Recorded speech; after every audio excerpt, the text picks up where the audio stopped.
Velkommen tilbage. Så har vi lavet nytårsmenuen 2015/16 klar til jer, og den vil vi gerne præsentere her.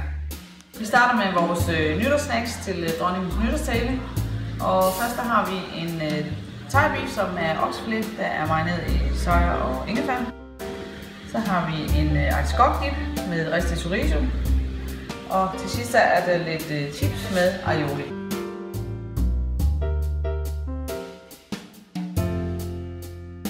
Vi er nu nået til forretten, som består af tapas nytårstorsk. Her har vi forskellige slags torsk.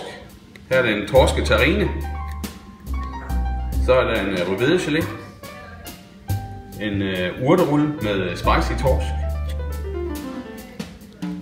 En rimet torsk i soja.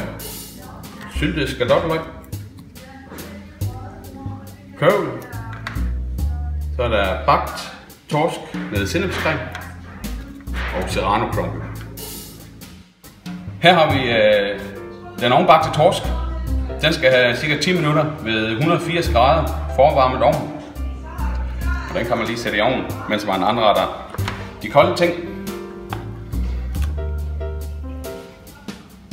Her har vi urterullen med spicy torsk.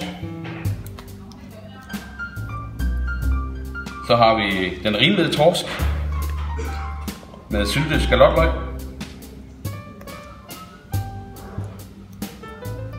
Og lidt kørvel. Så har vi torsketerrinen med rødbedegeléen.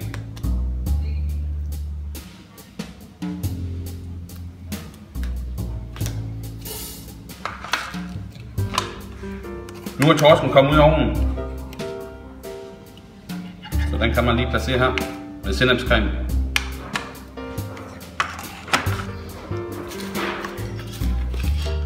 Og drysses med serrano crumble.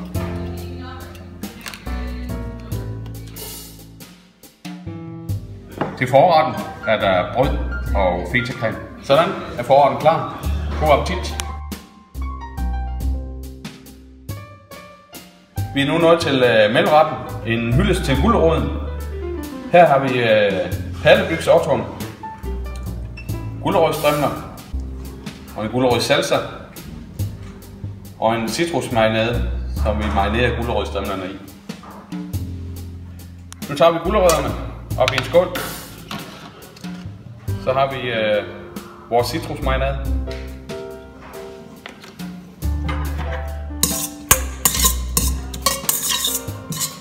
Og så ligger de bare og marinerer lidt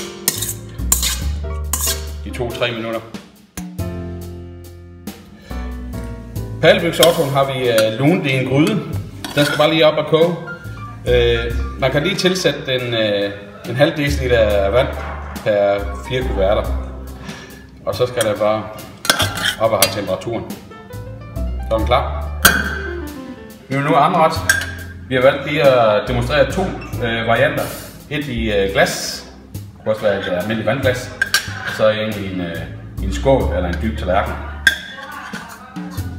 Der ligger noget af paddebygsoktorn nederst.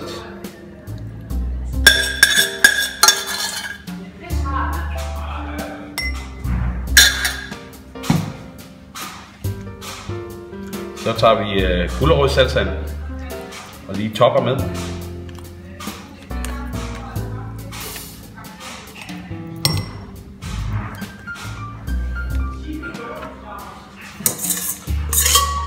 Og til sidst, så har vi vores marinerede gulerodsstrimler.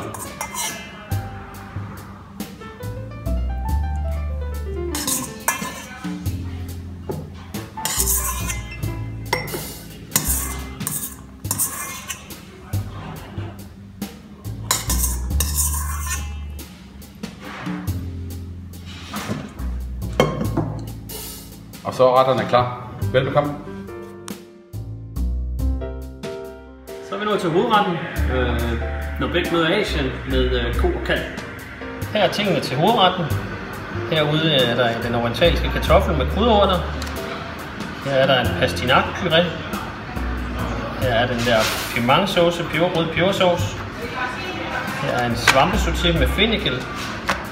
Her er kalveriletten, der er pakket ind i sådan en sprød dej. Og herover er kødet, tøjs major, der lige er vendt i noget sesam og noget argialafrø. Det hele kommer til ovnen, 200 grader, cirka 12 minutter, varm luft.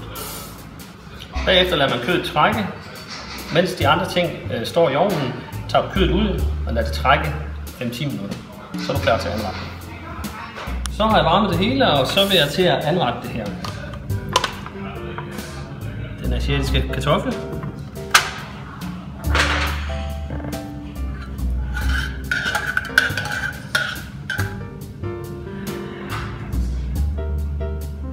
Pastinakpureen.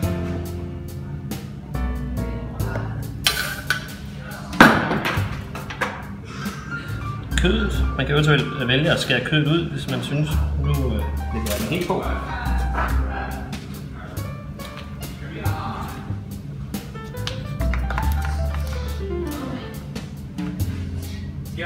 Svampesautéen.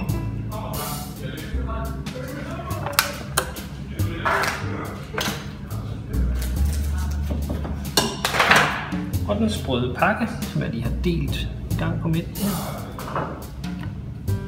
Og til sidst en rød pebersauce.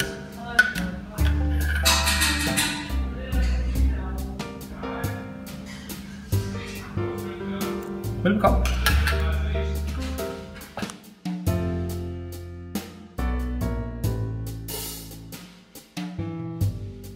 Og så er der dessert, og vi kalder det chokoballade på pind. Og det vi skal bruge, det er vores cheesecake og vores mørk chokoladekage. Og så har vi sådan en sprød småkage og nogle marinerede brumbær. Og så har vi det sidste knald her. Og så har vi vores lyse chokoladeganache her i.